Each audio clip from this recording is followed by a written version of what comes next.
여기 미국 캘리포니아 주립대학교 로스앤젤레스 캠퍼스에서 중국인 무리가 세계 각지에서 온 학생들에게 한국은 중국이 콧바람만 불어도 폐허가 될 거라며 한국을 욕하고 있습니다. 그런데 미국에서 태어났던 노란 머리의 한 여성이 그런 중국인에게 그 입을 꼬매버리기 전에 닫으라며 뭐라고 하기 시작하는데요. 한국인도 아닌 미국에서 태어난 이 여성은 대체 왜 한국을 대변하여 중국인들에게 쓴소리를 날렸던 것일까요? 안녕하세요. 저는 미국에서 살고 있는 24살 코리 알렌이라고 합니다. 저는 한국을 저의 제2의 고향, 마음의 안식처라고 생각하고 있어요. 제가 이렇게 생각하게 된 이유는 제가 경험했던 아주 놀라운 사건들 때문입니다. 사실 저는 경제대국이라는 미국의 시민이었지만 아주 불우한 가정 환경 속에서 자랐어요. 빈부격차에서도 맨 극단에서 살았기 때문에 집도 없이 대충 버려진 폐건물의 털을 잡고 살았죠. 어린 시절 어머니는 마약에 취해 절 돌보지 않은 채 집을 떠났고 아버지 역시 저를 남보듯 대하며 다른 여성과 눈이 맞았는지 제 곁을 떠나버리셨습니다. 버려진 폐건물 안에서 혼자 어린 시절을 버티며 살았습니다. 그래서 성인이 되기 전부터 무료 급식소에서 음식을 받아 먹으면서 살았는데요. 그런데 어느 날 그나마 제가 지낼 수 있었던 폐건물이 개발되면서 저는 그 건물에서 도망치듯 나와야 했었어요. 17살 나이로 갈 곳도 없이 거리를 다녔었고 세상 모든 것이 무서웠습니다. 사람을 마주하는 것도 저의 두려움의 대상이었어요. 저에게 노숙 생활은 무척이나 힘들었습니다. 어린 여성인 저는 삶이 고단했습니다. 지옥 같은 삶 속에 몇 차례 지내던 곳을 옮기면서 정말 별의별 일을 다 겪었습니다. 무료 급식을 받은 것을 다른 노숙자들에게 빼앗겨 쓰레기통을 뒤지는 일도 허다했죠.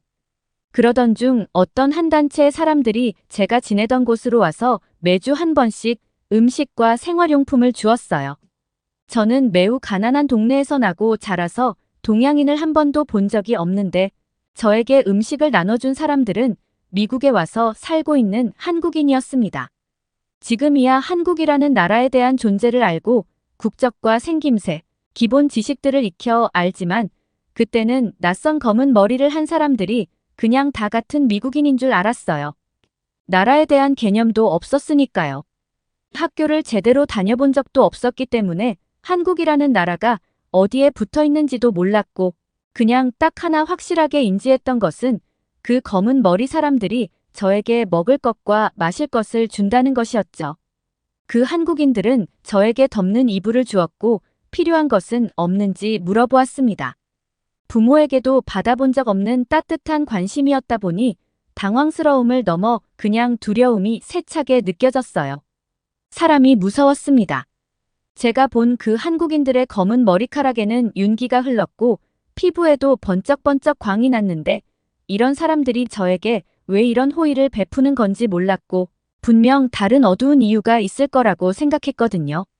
솔직히 그런 호의를 받았으면 감사한 마음을 가져야 하는 게 옳습니다. 하지만 부끄럽게도 저는 그러지 못했어요. 어렸을 때 부모님에게 세뇌당하듯이 어렴풋 들은 말이 떠올랐죠. 외국에서 온 놈들 때문에 우리가 이렇게 먹지도 못하고 불쌍하게 사는 거다. 저놈들이 없었다면 우리가 일할 곳은 더 많았을 거다. 라면서 늘 검은 머리를 한 사람들을 볼 때면 심한 욕설을 하곤 했었던 기억 말이죠. 이 생각이 들자 저는 저를 돌봐주고 먹을 것을 준 한국인들이 더 무섭고 싫게 보였습니다. 일부러 욕설을 섞은 심한 말을 하기도 하고 팔다리를 휘두르며 반항을 하기도 했어요. 솔직히 이렇게 하면 그 검은 머리 한국인들이 본성을 드러내고 저에게 욕을 하거나 저를 떠날 거라고 생각했습니다.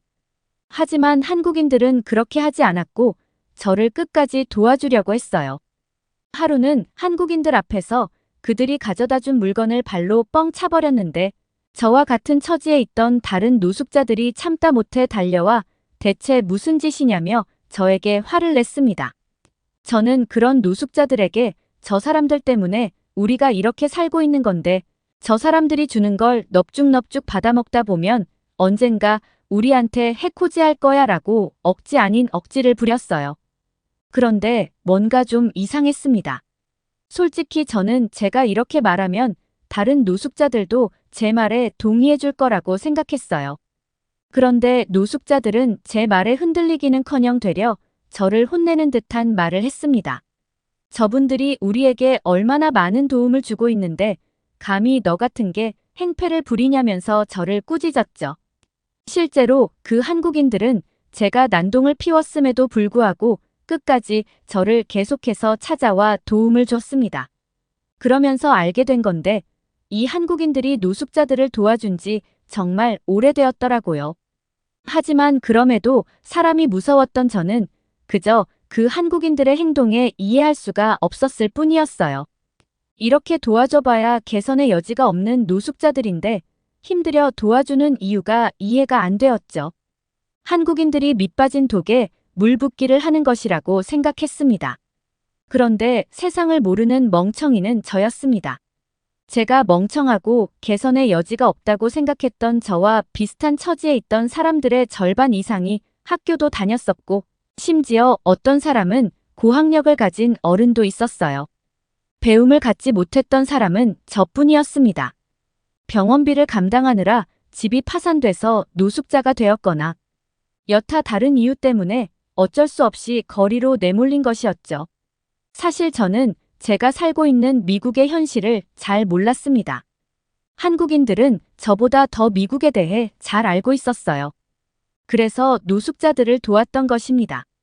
저는 조금씩 한국인들에게 마음을 열게 되었고 제가 아는 세상이 다가 아니라는 것을 인정하게 되었습니다. 얼마 뒤 제가 한국인들에게 진심으로 감동했던 일이 생겼습니다. 제가 있던 거리에서 매일 밤 총소리가 난 것이죠. 경찰들은 부촌 위주로 순찰을 했고 이런 동네에서 총소리가 나는 건 흔한 일이라며 순찰 횟수를 몇 번 늘려준 것 외에는 다른 것을 하지 않았습니다. 모두가 두려움에 떨고 있던 때 한국인들이 이 소식을 알게 되었어요. 솔직히 한국인들이 이것까지는 어떻게 해주지 못할 것이라고 생각했습니다. 그런데 그날 밤 한국인들은 자동차를 타고 저희가 있는 곳으로 왔습니다. 해가 뜰 때까지 교대로 동네를 순찰하며 저를 비롯한 어려운 미국인들을 도와주는 역할을 해준 것이죠. 게다가 한국인들이 직접 미국 경찰에 강력하게 항의해준 덕에 매일 총을 쏘는 사람을 검거할 수 있었습니다. 솔직히 먹는 걸 챙겨주는 건 그럴 수 있다고 쳐요. 그런데 이렇게까지 저희를 보호할 이유는 없습니다. 저는 한국인들이 대체 왜 이렇게까지 하는지 진심으로 궁금해졌어요. 그래서 매번 저를 찾아오는 한국인 아주머니에게 물었습니다. 대체 왜 이렇게까지 하는 거냐고 말이죠. 그런데 그 한국인 아주머니의 입에서 나온 말은 저를 포함한 어려운 환경에 있던 어려운 삶을 살던 미국인들을 깜짝 놀라게 만들었습니다. 과거에 한국에서는 6.25 전쟁이라는 게 있었답니다. 많은 미국인들이 그 전쟁에 참전했다고 했었고 한국인들은 미국을 포함해 6.25 전쟁에 참전해준 군인들에게 큰 감사함을 가지고 있다고 합니다. 한국인들은 미국에서 각각 한인회라는 것을 조직했는데 이런 한인회에 한 가지 소식이 전해졌다고 하더라고요. 그건 바로 6.25 전쟁에 참전했던 미국 참전 용사들이 노숙자로 거리를 전전하고 있다는 소식이었어요. 처음엔 이 소식이 미국 워싱턴에서 알려졌는데 이 이야기가 다른 지역으로도 전해지면서 미국에 있는 각 주에 있는 한인회들이 모두 노숙자가 된 625 참전 용사들을 살피기 시작했다고 합니다. 자국이라는 미국에서조차 외면받은 참전 용사들이었고 많은 세월이 지난 예실에 대해 관심조차 갖지 않았던 미국이었지만 한국이란 곳은 지난날의 과거를 보듬고 지키고 있던 것입니다. 저는 그래서 저희는 참전 용사도 아니었는데 그분들만 챙기면 되지 왜 관련도 없는 저희를 돕냐고 물어봤습니다. 그러자 한국인 분들은 우리에게 도움을 준 것은 미군이 맞지만 미군을 보내준 미국에도 빚을 지고 있다며 미국이란 나라가 설령 그들을 외면하더라도 우리나라 한국은 그분들의 용기와 그분들의 희생을 기억하고 있다면서 우리는 우리가 해야 하는 일을 그냥 하고 있는 것일 뿐이라고 말씀하셨습니다. 그런 한국인 분들의 말씀에 이야기를 듣던 어려운 처지의 미국인들은 눈물을 흘렸습니다. 자국인 미국에서 버림받은 사람들이 한국인들의 따뜻한 마음에 어려움을 극복할 수 있었죠. 한국이라는 나라는 얼마나 위대한 국가일까요? 궁금했습니다. 저는 한국인들의 모습을 보면서 정말 많은 것들을 느꼈고 한순간이라도 한국인 분들이 우리에게 해코지를 할 것이라는 생각을 했던 저의 생각을 반성했어요. 그때 한 한국인 아주머니께서 저에게 다가왔습니다. 어린 소녀가 이런 곳에 방치된 채 있었던 게 마음에 걸리셨는지 저에게 다가와 제 또래 딸을 키우고 있다며 저의 이야기를 물어보셨어요. 쭈뼛대던 저의 어깨에 손을 올리시고는 따뜻한 미소로 제 눈을 바라봐 주셨습니다. 지난날 저의 과거에 대해서 한국인 아주머니께 말씀드렸고 저의 과거 이야기를 들은 아주머니는 눈물을 흘리시며 저를 꼭 안아주셨습니다. 그리고는 미국에서 사회복지사로 일하고 있는 재미교포 씨를 소개해 주었습니다. 세라 선생님께서는 저를 씻기고 먹여주는 걸로도 모자라 배움을 갖지 못한 저에게 공부까지 시켜주겠다고 하셨어요. 학교를 제대로 다녀본 적 없던 저는 용기를 내서 선생님의 말씀에 따랐습니다. 세라 선생님의 집에서 지내며 어느 정도 생활이 안정되자 선생님은 저에게 한국으로 가보는 게 어떻겠냐고 말했어요. 선생님은 저에게 굉장히 뜻밖의 말씀을 해주셨어요. 가슴이 철렁 내려앉는 것 같았습니다.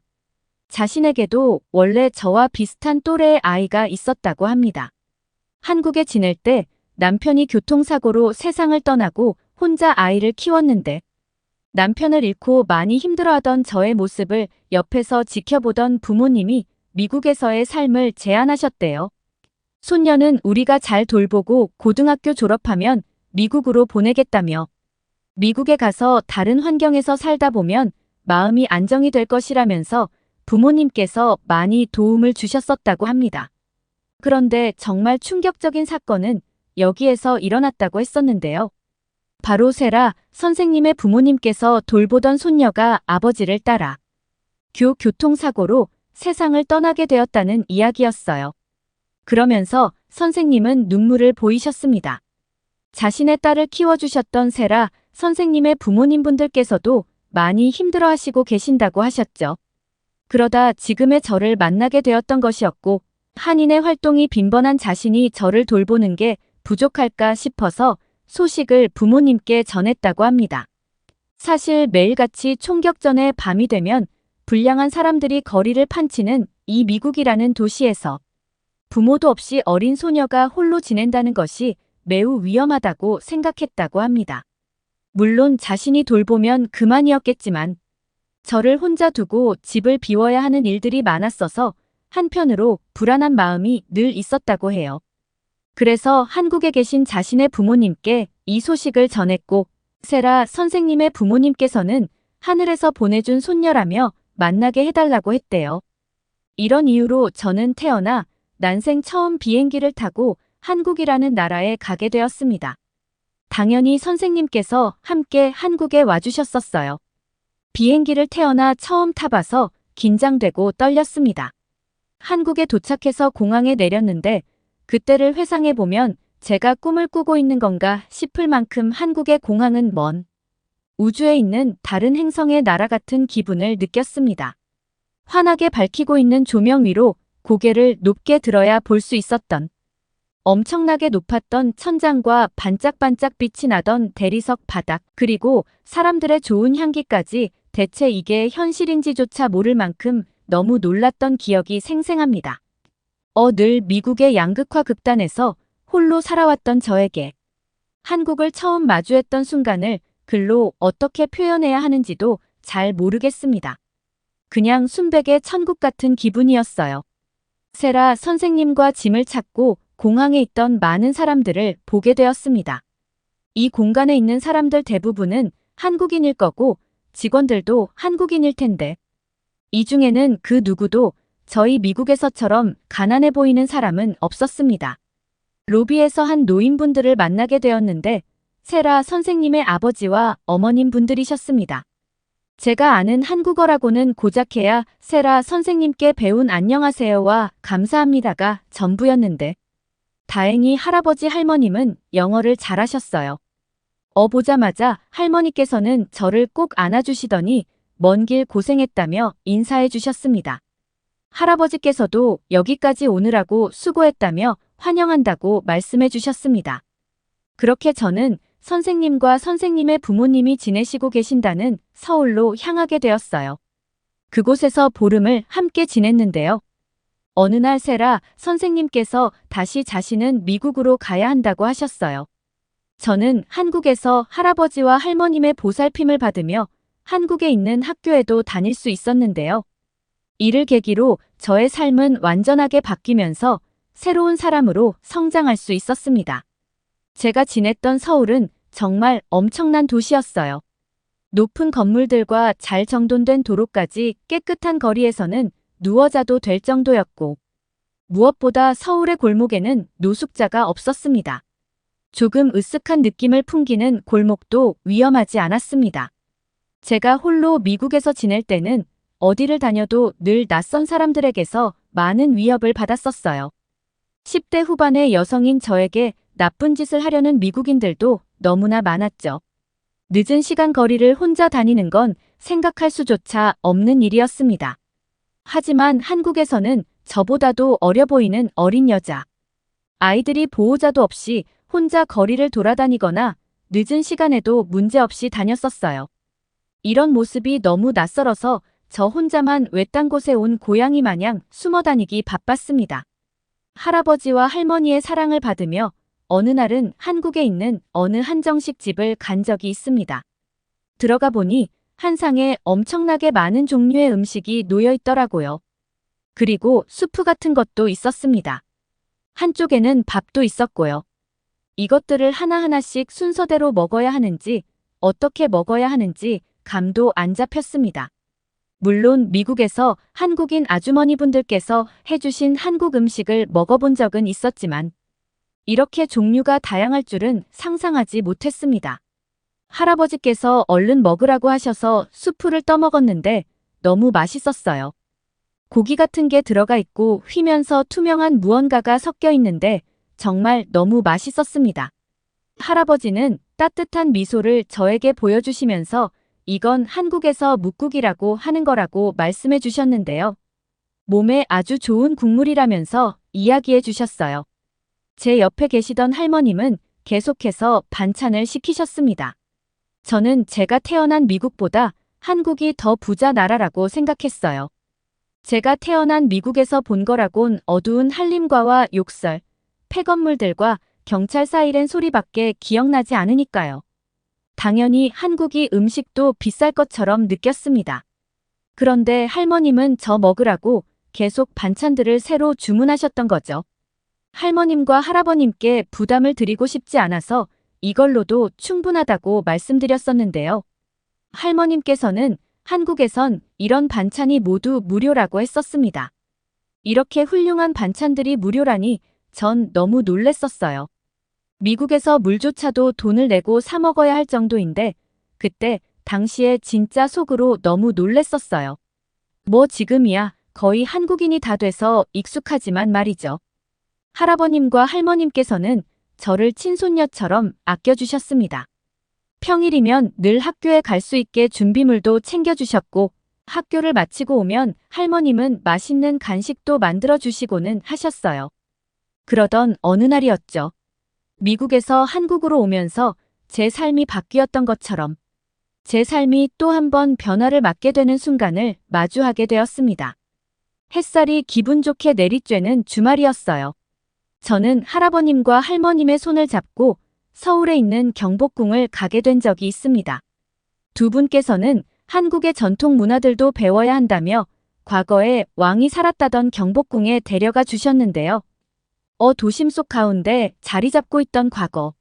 한국의 궁이었다는 경복궁의 모습은 정말 이색적이었고 새로운 심장 떨림이었습니다. 또한 그곳에서 저는 처음 한복이라는 의류를 만나게 되었습니다. 곱디 고운 파스텔 톤의 색상을 가졌던 한복은 저에게 정말 충격 그 자체였는데요. 한복을 입혀주신 할머님께서 제 모습을 보시더니 너무 예쁘다면서 제 볼에 뽀뽀해 주시고 할아버님께서는 연신 사진을 찍어주셨었어요. 그때였을 거예요. 한 동양인 무리가 한복 체험하는 가게에 들어왔었습니다. 처음 들어보는 언어를 사용하던 그들은 한복을 손가락으로 가리키며 화가 난 것인지 따지는 모습으로 언성을 높였었죠. 알고 보니 그들은 중국에서 온 여행객들이었고 경복궁에 온 김에 한복 체험을 해보자는 일행과 싫다던 일행이 가게에서 언쟁을 벌였던 거였습니다. 굉장히 가게 안은 시끄러웠어요. 가게 주인이 말리면서 소란 피우지 말고 나가라고 하는데도 언쟁은 계속되었었습니다. 할아버님과 할머님은 저를 보호하시면서 밖으로 얼른 나가자며 그 중국인들을 피해 자리를 옮겼는데요. 중국인들의 몸부림에 저희 할머님께서 밀쳐져서는 넘어지게 된 것이었어요. 할아버님은 그런 할머님을 부축했고 저는 너무 화가 나서 영어로 막 뭐라고 했었죠? 그랬더니 그 중국인들은 저에게 손가락질을 하면서 뭐라고 하더라고요. 할아버님께서는 제가 봉변이라도 당할까봐 얼른 제 앞을 막아서더니 고개를 숙이시며 사과를 하시더니 할머님과 저를 데리고 가게 밖으로 나오셨습니다. 할아버님께 우리가 잘못한 것도 없는데 왜 고개를 숙이시냐면서 그때 처음 때를 피웠었어요. 그때 할머님께서 제 등을 토닥이시더니 다 지나갈 일들이니 노여워 말라고 다독여 주셨습니다. 그때 이를 계기로 한국의 과거 역사를 배우는 것에 흥미를 가지게 되었고 한복의 아름다움을 알았으며 다른 국가들의 역사와 중국이라는 나라에 대해서도 알게 되었었죠. 시간은 흐르고 저는 한국의 고등학교에서 졸업을 하고 이제 대학을 앞두게 되는 나이가 되었습니다. 할아버님과 할머님은 저에게 한글은 물론 영어도 가르쳐 주셨었어요. 알고 보니 할아버님과 할머님은 지난날 미국에 사셨던 적이 있더라고요. 누구보다 저는 이 두 분께 따뜻한 보살핌과 가르침을 받으며 올바르게 성장했습니다. 하지만 두 분께서는 어느 날 저를 불러 이런 이야기를 하셨습니다. 이제 대학을 가야 하는 나이가 되었다며 세라에게 이야기를 해뒀다면서 미국에 있는 대학에 가게 될 것이라는 이야기였죠. 그 말씀에 사실 저는 당시에 너무 서운했었어요. 할아버님과 할머님과 헤어지고 싶지 않았었거든요. 저는 두 분께 그냥 한국에 있는 대학에 가면 안 되겠냐고 말씀드렸지만 제 손을 꼭 잡은 할머니께서 우리도 이제 많이 늙었고 시골에 가서 살려고 한다고 하셨어요. 미국은 큰 나라라면서 더 큰 꿈을 가지라고 말씀하셨습니다. 그렇게 저는 한국을 떠나게 되었어요. 공항에서 할아버님과 할머님의 마지막 인사를 해야 할 때, 그때 정말 얼마나 울었었는지 태어나 그렇게 슬피 울어본 적이 없을 만큼 많이 울었습니다. 그리고 할머님께서 저를 꼭 껴안고 저에게 했던 이야기는 지금까지도 잊혀지지 않습니다. 우리 손녀 다시 태어나 곁에 와주어서 고맙구나 라는 말씀이셨습니다. 할아버님과 할머님은 저에게 있어 부모님 그걸 넘어서는 분들이십니다. 제가 저의 목숨을 내놓고라도 지키고 싶은 분들이에요. 미국으로 향하는 비행기에서 저는 굳게 다짐했어요. 우리 할아버지 할머니를 위해 훌륭한 어른 되겠다 말입니다. 미국에 도착하고 다시 만난 세라 선생님과 다른 한국인 분들, 그리고 함께 지냈었던 미국의 어려운 처지에 있던 분들 모두가 저를 보고는 완전히 다른 사람이 온 줄 알았다고 해요. 그럴 만도 했겠죠. 잘 먹지도 못해 깡 말랐었고, 잘 씻지도 못해 거무잡잡했던 제가 하얀 피부에 살도 포동포동 올랐었으니 말입니다. 이 모든 게 저를 친손녀처럼 보살펴 주었던 우리 할아버님과 할머님 덕분이었습니다. 그렇게 저는 미국에 있는 캘리포니아 주립대학교 로스앤젤레스 캠퍼스에서 대학 생활을 시작했습니다. 대학교에는 다양한 국적을 가진 친구들이 많이 있었어요. 그 중에는 당연하게 한국인들도 있었죠. 영국에서 온 친구들도 있었고 한국과 같은 아시아계에서 온 일본인과 중국인 학생들도 많이 있었습니다. 어느 날 대학에서 교수님을 비롯한 학생들이 자유롭게 토론하는 시간이 있었습니다. 그런데 여기서 저는 너무 뜻밖의 행동을 하는 학생들 무리를 보게 되었는데요. 그 학생들은 중국에서 온 학생들이었어요. 토론하는 시간에 갑자기 자신들 중국의 역사에 대해 주구장창 늘어놓기 시작하는 겁니다. 처음에야 자신들의 나라 역사에 대해 이야기하는 것이라 생각했는데 듣다 보니 화가 너무 나는 거였죠. 왜 그랬냐면 가만히 있는 한국을 뜬금없이 언급하더니 한국이 엄청난 후진국이라는 둥, 먹을 것이 없어 거지들이 지천에 널렸다는 둥, 중국이 콧바람만 불어도 한국은 폐허가 될 거라는 등의 듣기 힘든 말들을 쏟아냈기 때문입니다. 그것까지도 참아냈는데 이 말은 도저히 참기 힘들더라고요. 글쎄 한국은 결혼하고 애를 낳지 않아서 한국에 가면 경제 성장에 단 하나도 도움이 되지 않는 늙은이들만 수두룩하다는 말이었죠. 순간적으로 저는 너무 욱해서 자리를 박차고 일어나 말인지 된장인지 구분도 못하고 떠들어대는 그 중국인 학생에게 소리치면서 이야기했습니다. 당신 같은 것들이 한국에 대해 뭘 안다고 입을 놀리냐면서 화를 냈습니다. 제가 큰 소리로 맞받아치니 그 중국인 학생은 너처럼 경제대국의 미국인이 뭐 하려고 한국을 두둔하는 거냐면서 제 행동을 이해하지 못하겠다는 반응을 보이더군요. 저는 그 중국인 학생에게 그 입을 꼬매버리기 전에 닫으라고 말하고는 중국이 수십 년간 한국을 침략했던 일들을 나는 다 알고 있다고 말했고 당신들이 한국을 침략하고 몹쓸 짓을 하며 다른 나라의 지적 재산권을 훔치고 똑같이 베끼고 있을 시절에도 한국은 한국에서 벌어진 모진 일들을 모두 이겨냈고 전 세계에서 가장 빠른 시간에 경제대국으로 성장한 선진국이라고 말했습니다. 12억 명이라는 인구가 고작 해야 짝퉁 천국 메이드 인 차이나를 만들었을 뿐이지만 한국은 단 5천만 명의 인구가 입강국, 문화강국이라 불리며 최고라는 소리를 듣는 메이드 인 코리아를 만들었다고 말했습니다. 주변에 있던 많은 타국의 학생들은 제 말에 동의하면서 박수를 쳐줬고 중국인 학생은 기가 죽은 듯 자리에 조용히 앉더군요. 그 모습을 보고 저는 그 중국인에게 마지막으로 한마디를 던지고 강의실을 나왔습니다. 나는 미국인이 아니라 한국인이다 라고 말이죠. 방학이 되고 저는 세라 선생님과 함께 한국에 있는 우리 할아버님과 할머님을 만나러 다시 비행기에 올랐습니다.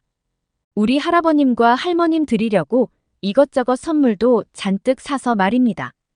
빨리 두 분을 보고 싶어 안달이 날 지경이었어요.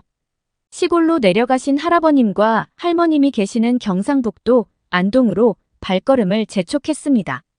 그렇게 다시 만난 두 분은 저를 보시자마자 버선발로 나와 저를 안아주셨고 할머님은 우리 손녀 왔냐면서 제 엉덩이를 토닥여 주셨답니다.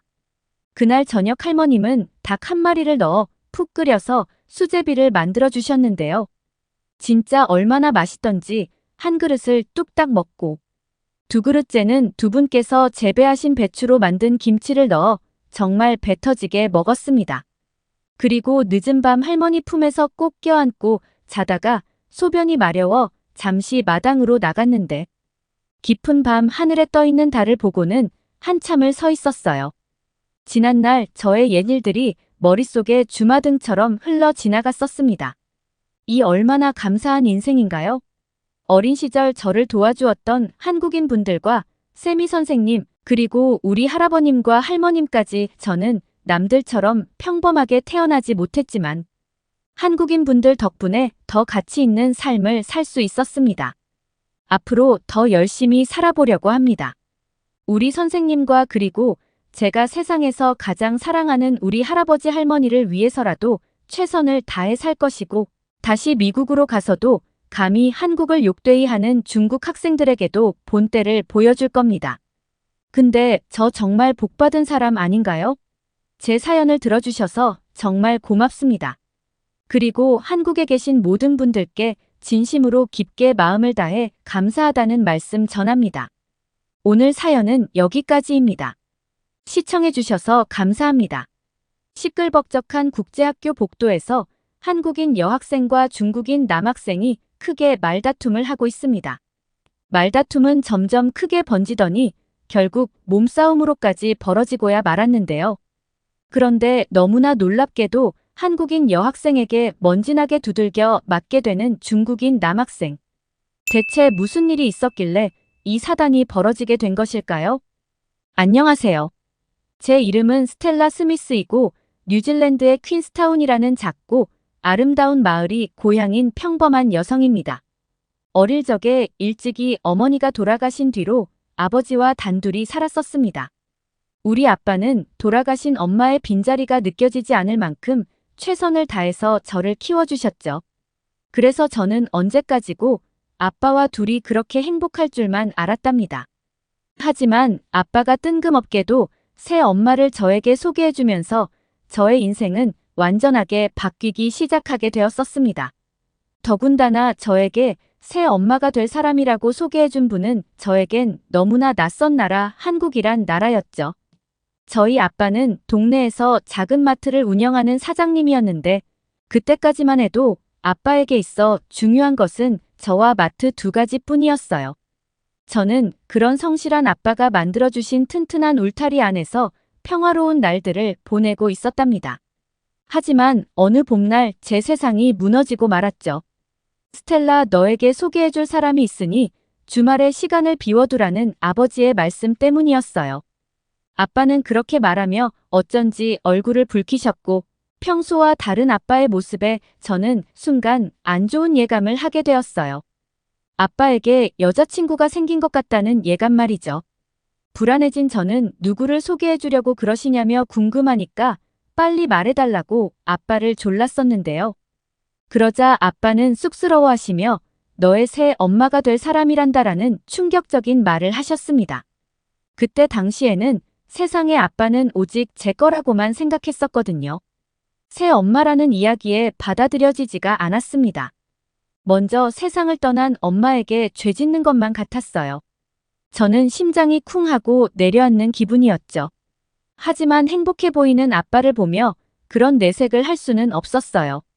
그날 이후 저는 매일 밤마다 아빠의 여자친구 후보들을 차례차례 떠올려 보았답니다.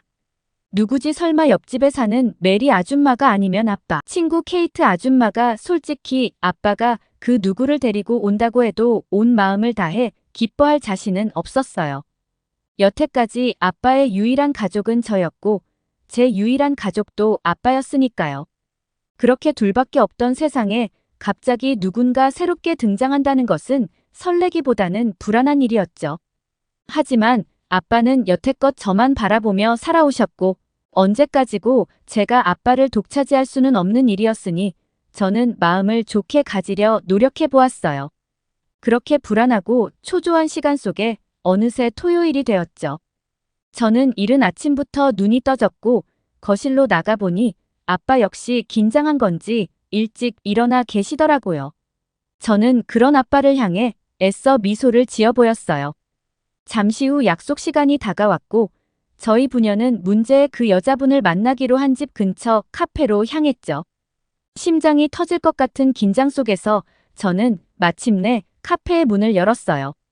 이 문 뒤에는 제 새 엄마가 될 여자분이 계셨죠. 그런데 세상에 웬 동양인 여자가 서 있는 게 아니겠어요? 저는 설마 저 여자가 우리 아빠의 여자친구는 아닐 거라고 생각했어요. 그때까지만 해도 저는 낯선 동양인의 모습에 너무 깜짝 놀랐었습니다. 그러면서 이건 아니라고 생각했죠. 어린 제가 아빠의 결혼을 막을 수 있는 방법은 없었지만 저는 한국인 새엄마를 마음에 받아들이지 않았습니다. 아니, 받아들여지지가 않았어요. 결국 아빠는 그 한국 여자와의 결혼을 강행하셨죠. 결혼식 후에 아빠는 새 엄마가 자신의 삶과 저의 삶에 꼭 필요한 사람이 될 거라면서 엄마 말씀 잘 들어주길 바란다는 말씀을 하셨습니다. 당연히 저는 아빠의 말을 귓등으로도 듣지 않았어요. 아빠와 새엄마가 결혼을 한 건 어쩔 수 없지만 전 끝까지 새엄마를 미워할 거라고 다짐했죠. 그렇게 저희 세 가족의 기막힌 동거가 시작되었답니다. 아빠와 결혼한 이후 한국에서 온 새엄마는 아빠를 도와 마트를 운영했어요. 그러더니 어느 날부터인가 아빠의 마트에 24시 운영이나 배달 서비스와 같은 한국에 있다는 시스템들을 도입하기 시작했어요. 뿐만 아니라 물건의 진열대 밑에 보기 좋게 가격표를 붙여두었고 마트의 전등을 제일 밝은 것으로 갈아 끼우기도 했고 저는 새 엄마가 아빠의 마트를 바꿔가는 것을 처음에는 쓸데없는 짓을 한다고 생각했습니다. 그런데 그런 제 생각은 완전히 틀린 것이었어요. 한국인 새엄마의 손길이 닿은 뒤부터 우리 마트는 완전 대박이 났거든요. 시작은 작게 입소문이 나면서부터였어요. 저 한국 여사장이 운영하는 마트가 이용하기 깨끗하고 편리하다는 소문이 나기 시작하더니 어느새 우리 마트는 동네에서 제일 장사가 잘 되는 곳이 되었죠. 그 모습에 아빠는 그저 싱글벙글했는데요.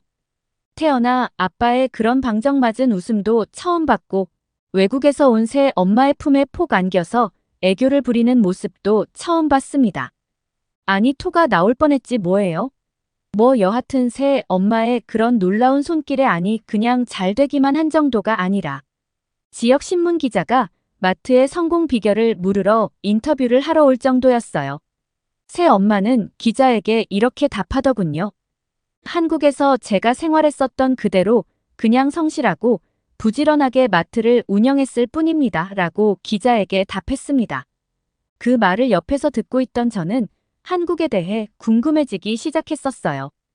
동시에 새 엄마가 다르게 보이기도 했죠.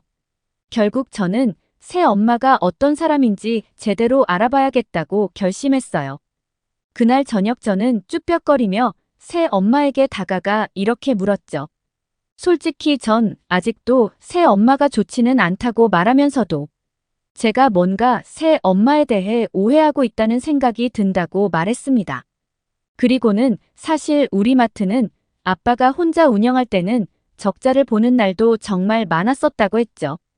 어떤 날은 손님이 한 명도 오지 않기도 했을 정도였다고 말했습니다.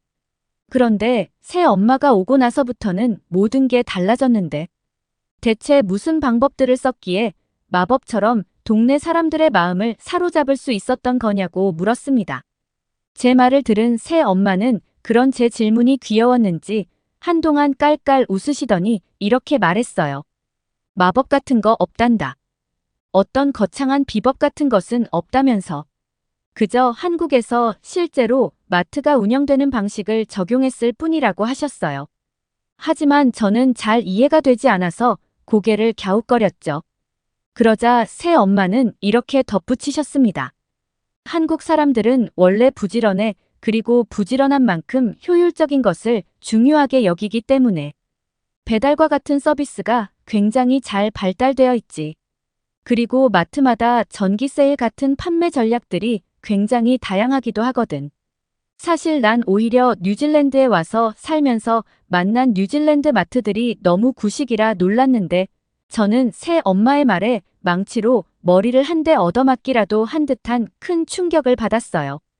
사실 여태까지 검은 머리 아시아 사람들은 우리 유럽의 백인들보다는 열악하고 발전이 아직은 덜 된 그런 나라라고 생각했었거든요. 그런데 새 엄마의 모습이나 말을 듣고 나니까 제 생각이 틀렸을 수도 있다는 것을 알게 되자 왠지 모를 새로움을 얻는 것 같은 기분이 느껴지더라고요. 그날 이후 저는 새 엄마의 일거수일투족을 관찰하기 시작했어요. 그러자 그동안 보이지 않던 것들이 보이기 시작했죠. 먼저 그동안 제가 무능하고 무식하다고 여긴 새 엄마는 엑셀로 회계 정리도 능숙하게 할 줄 아는 똑똑한 사람이었어요. 시간 관리도 철저하고 늘 빠릿빠릿하게 움직이는 모습은 굉장히 인상적이었죠. 또 제가 괜히 싫어서 새로운 새엄마가 못생겼다고 아빠한테 놀렸었는데 사실 새 엄마의 얼굴도 그렇지 않고 고왔습니다. 새 엄마는 우리 백인들에 비해 맑고 깨끗한 피부를 가지고 있음은 물론 또래에 비해 주름도 거의 보이지 않았어요. 아니 사실 얼굴은 중요한 게 아니었어요. 새 엄마는 언제나 환하게 웃으며 손님들을 맞이하는 상냥한 성품을 가지고 있었으니까요. 무엇보다 새 엄마는 저와 아빠에게 항상 헌신적인 모습을 보여주었어요.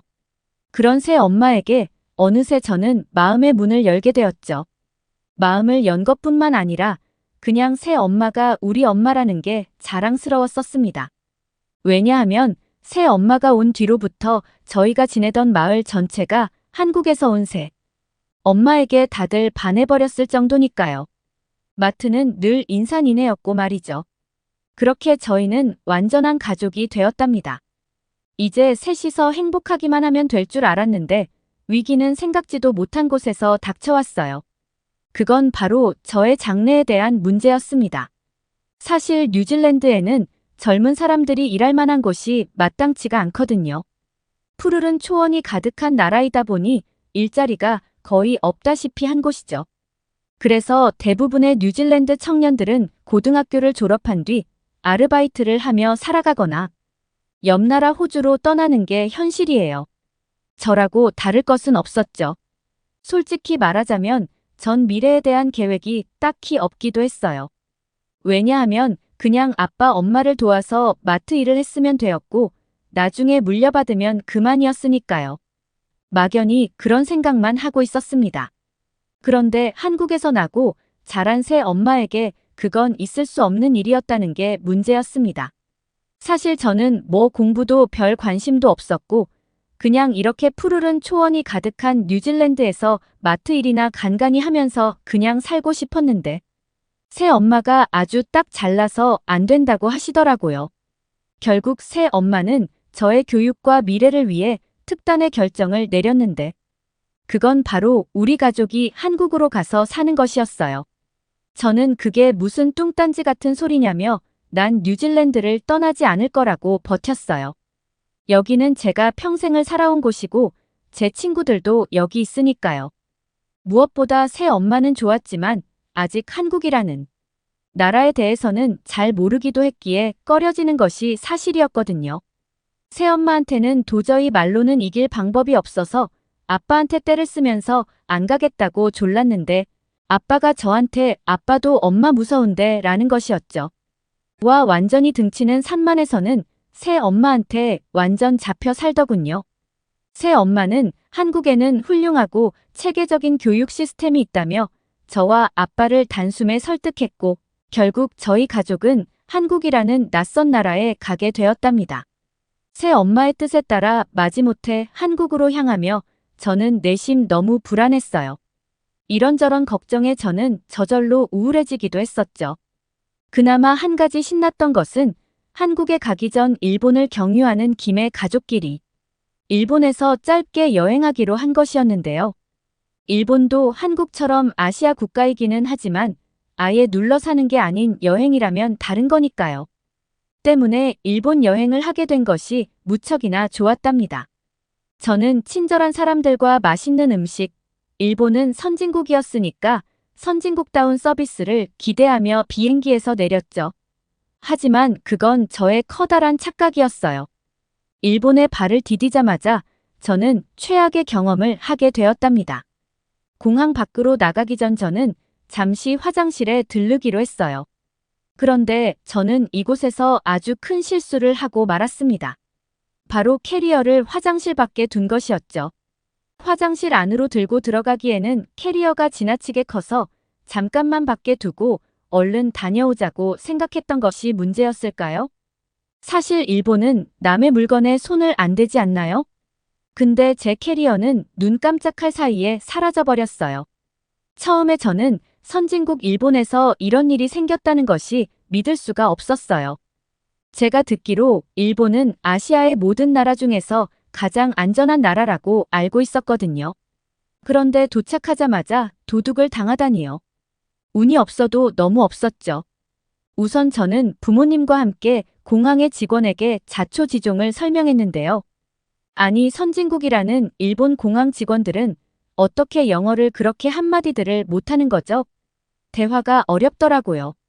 그래서 번역기까지 동원해서야 겨우 소통이 가능했습니다. 공항 직원은 공항에는 CCTV가 있으니 공항 경찰이 그것만 확인해주면 도둑을 잡을 수 있을 거라고 했습니다.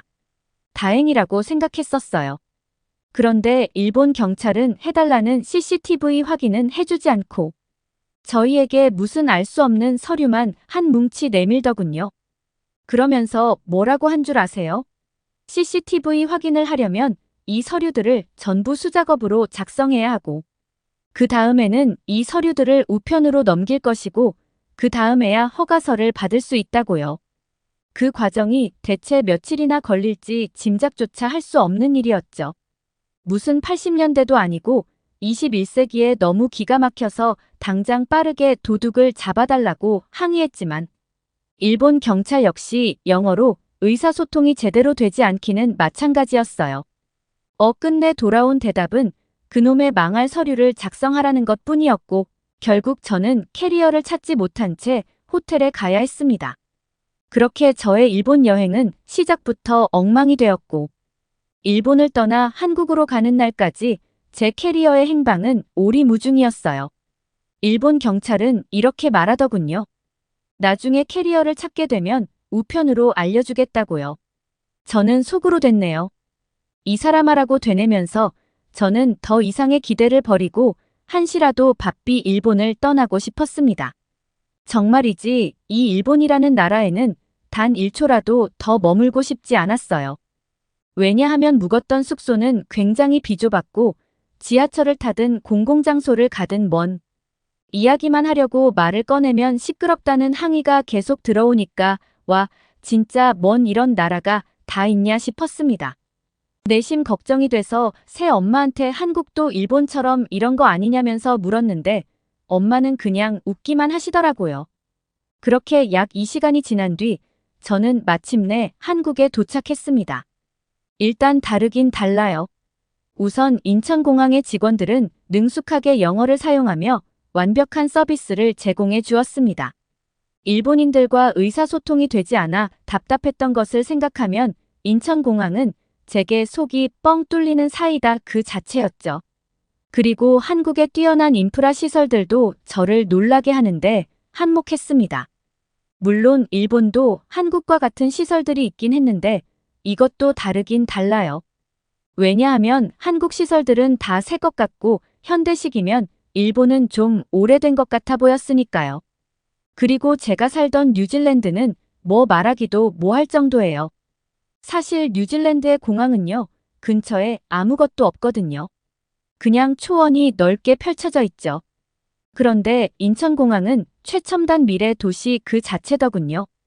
주요 스폿마다 엘리베이터와 에스컬레이터가 설치되어 있음은 물론 무빙워크까지 있어서 이동이 너무 편리했고 24시간 운영되는 카페와 ATM 기계, 게다가 세탁소까지 이곳에는 그야말로 없는 게 없어 보였어요. 그걸 보면서 와, 우리 새엄마가 뉴질랜드에서 그냥 한국에 있는 시스템을 마트에 도입했다고 했던 말이 이래서 나온 거였구나 싶더라고요. 그러면서 동시에 이 정도라면 앞으로는 내가 살아야 하는 한국이 이렇게 편리한 나라라고. 그럼 살만하겠는데 라는 생각이 드니까 저는 내심 속으로 기쁘기도 했답니다. 그렇게 한국에 온 지 며칠이 지나고 저는 새 엄마와 함께 앞으로 제가 다니게 될 인천의 국제학교에 가게 되었어요. 새 엄마의 이야기를 들어보니 그 학교는 국제학교이기 때문에 대부분의 학생들이 영어를 사용하는 것이 능숙하고 저처럼 외국인 학생들도 있다고 했죠. 저는 그 부분은 참 다행이라고 생각하며 얼른 차 타고 학교에 가자고 했어요. 그런데 웬걸 택시가 아닌 버스를 타고 학교에 갈 거라는 게 아니겠어요? 저는 새 엄마가 지금 대체 무슨 말을 하고 있는 건지 이해가 잘 되지 않았죠. 뉴질랜드에서는 보통 버스가 1시간에 1대가 오고 그마저도 오지 않거나 오더라도 정시에 도착하지 않는 경우가 많기 때문에 대부분의 학생들은 부모님이 태워주시거나 합니다. 아직 저희는 차가 없으니 당연히 택시를 탈 줄 알았어요. 사실 뉴질랜드에서는 워낙에 운전면허를 어린 나이에도 취득할 수 있다 보니까 청소년들이 자차를 이용해서 가는 경우도 많거든요. 그래서 도로에서 사고를 내는 경우가 덜어 발생하기도 합니다. 제가 차 얘기를 꺼내자 새 엄마는 등짝 스매싱을 날리시고는 한국은 뉴질랜드와 다르게 대중교통 시스템이 워낙 잘 되어 있어서 충분히 버스를 타고 학교에 다닐 수 있다고 말했어요. 버스에는 실제로 교복을 입은 학생들이 버스 안에 많이 보이더군요. 그들은 이렇게 등교하는 것이 익숙한 듯 전혀 불편함이 없어 보였어요. 잠시 후 30분도 채 되지 않아 버스는 제가 다닐 국제학교 정류장에 멈췄고, 이렇게 가까운 곳에 학교가 있을 거라고 생각하지 못했기 때문에 새삼 가까워서 다행이라고 생각했습니다. 뉴질랜드에서는 학교 가려면 이 시간은 가야 하거든요. 근데 사배가 빠른 30분 만에 왔으니 얼마나 빨라요? 글쎄, 그런데 더 놀란 건 학교에 들어가서였어요. 교실에 있던 친구들이 다들 하나같이 휴대폰들을 가지고 있었는데 유튜브도 보고 노래도 듣고 뭐 그러고 있더라고요. 근데 이게 왜 놀랄 일이냐고요. 뉴질랜드에 가서 휴대폰으로 뭘 본다 느려 터져서 버퍼링이 걸려 뭘 제대로 볼 수가 없을 만큼 느려요. 심지어 유료로 돈을 지불해야 데이터를 활용해서 볼 수 있죠. 근데 한국의 학교에서는 무료 와이파이가 제공되고 있다더라고요. 그것도 엄청나게 속도가 빠른 거 있죠. 한국의 인터넷 속도가 빠르다는 소문은 들었지만 설마 이 정도일 줄이야 눈으로 보고 있는데도 믿기지가 않을 정도였습니다. 뭐 살짝 터치만 했는데 사사삭 페이지가 빠르게 넘어가 버리니까 완전 신세계였어요. 저는 너무 신이 나서 제 SNS에 뉴질랜드 친구들이 볼 수 있도록 글을 올렸어요. 얘들아, 믿겨져. 지금 한국에서 이 글을 올렸는데 단 0.1초밖에 안 걸렸어. 뉴질랜드에 살고 있는 제 친구들은 제가 올린 글을 보더니 거짓말하지 말라며, 한국의 인터넷이 아무리 빠르다고 한들 그런 일이 어떻게 가능하냐며 제 말을 믿지 않았죠. 그 순간 저는 이런 답답이들, 너네들은 아마 평생 이런 디지털 인프라 혜택을 누리지 못하겠구나 하는 생각에 안쓰러움도 느껴졌죠. 물론 저는 이렇게 좋은 환경이 갖춰져 있는 한국에 있다는 사실에 행복했지만요. 새 엄마가 제 담임이 될 선생님과 인사를 나누는 동안 저는 복도의 창문을 통해 한국 학교의 교실을 둘러보았어요. 그리고 저절로 감탄하게 되었죠.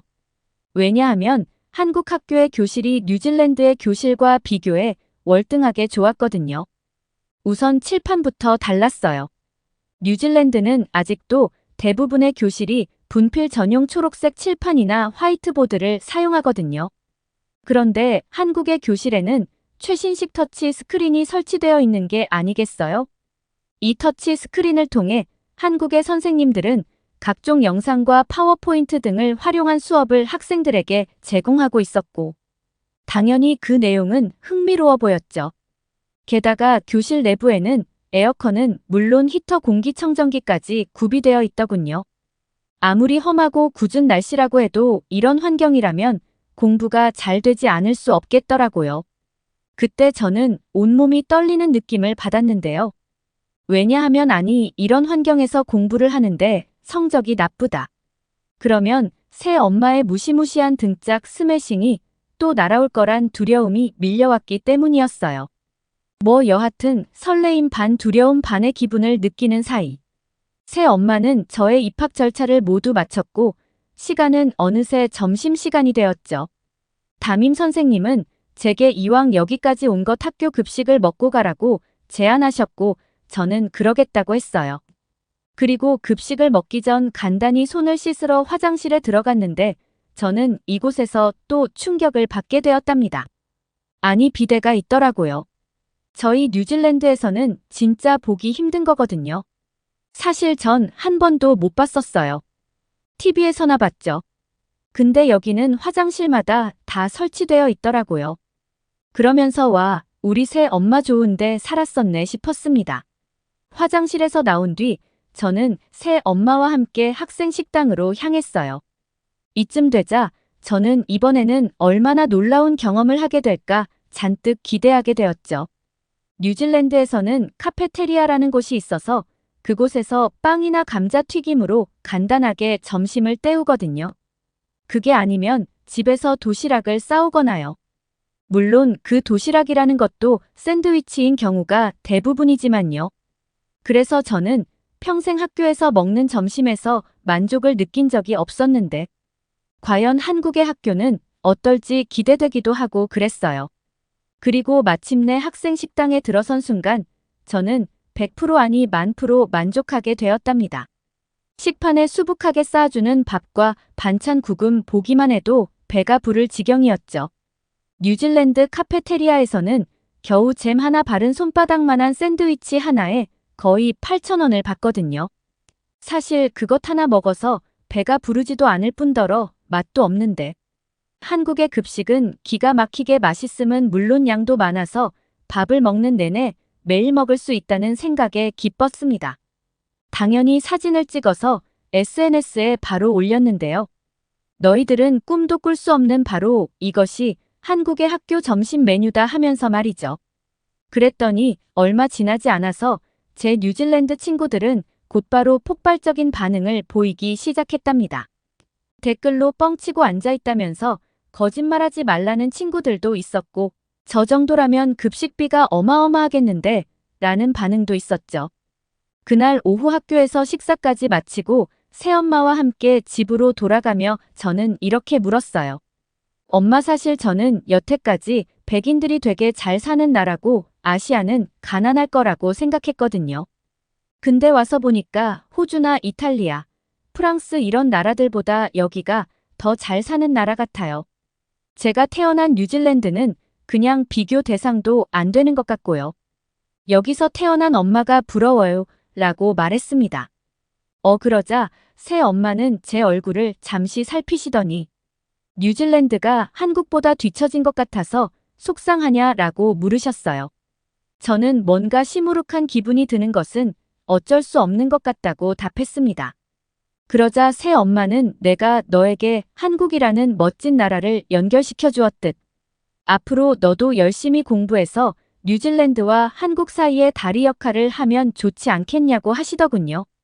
그리고 언젠가 저의 노력으로 양국의 교류가 활발해지면 뉴질랜드와 한국이 서로의 좋은 점을 닮아가며 더욱 발전할 수 있을 거라는 말씀을 하셨죠. 저는 그 말을 듣는 순간 앞으로 내가 걸어가야 할 길이 바로 그 길이구나 하는 느낌이 들어 소름이 쫙 끼쳤어요. 하지만 내가 그런 대단한 일을 해낼 수 있을까 엄두가 나지 않기도 했죠. 그런 제게 새 엄마는 아무 걱정하지 말라며 저의 공부 커리큘럼을 이미 엄마가 다 짜두었다고 하시면서 무서운 미소를 보이셨어요. 저는 순간 뜨끔하면서 두려웠습니다. 역시 미리미리 모든 것을 준비해두는 철두철미한 한국 엄마답죠. 그렇게 저는 새 엄마와 저의 미래를 위해 그리고 뉴질랜드와 한국 양국의 미래를 위해 최선을 다해 달려나갈 것을 약속했고 그날 이후 학교에 다니며 열심히 공부하기 시작했어요. 뭐 열심히 안 할 수가 없었죠. 아마 세상에 그 누가 되었든 새엄마의 시퍼런 눈빛을 보면 안 할 수가 없을 거예요. 우리 새엄마 은근히 엄청 무섭거든요. 중간중간 언어의 장벽으로 인해 어려움이 생기기도 했지만 그럴 때마다 새엄마가 제 곁에서 큰 도움을 주셨어요. 학교의 선생님들과 친구들 역시 아직은 모든 것이 낯설고 어려운 제게 언제나 도움의 손길을 내밀어 주었고요.